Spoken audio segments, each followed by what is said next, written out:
In today's video, I'm going to teach you how to share other people's Teachable courses. If you manage a Teachable school with multiple creators, you might need to give a learner access to a course created by someone else on your team. The cleanest way to do that is by enrolling the learner directly from your admin dashboard. Before you begin, make sure you have permission to grant access and that your school's policies allow manual enrollments for the course you're sharing. Start by logging into your Teachable admin dashboard. This is your control center for managing people and products. From here, everything you need to complete this process is in the left-hand navigation. Open the Users section on the left. This area houses everyone connected to your school: students, authors, affiliates, and more. We'll focus on the student list since you're sharing access with a learner.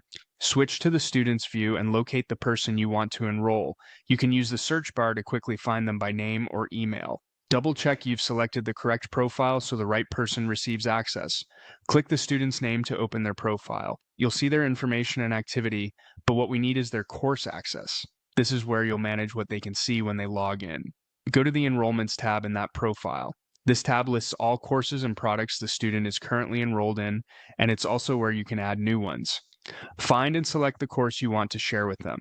Review that it's the exact course you intend to grant, especially if your catalog has similar titles or multiple versions. When you're ready, click Enroll.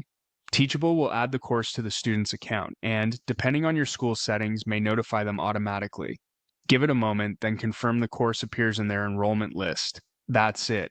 You've shared a course by enrolling the student from the admin side.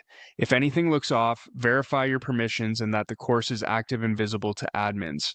Repeat the same process for any additional learners who need access.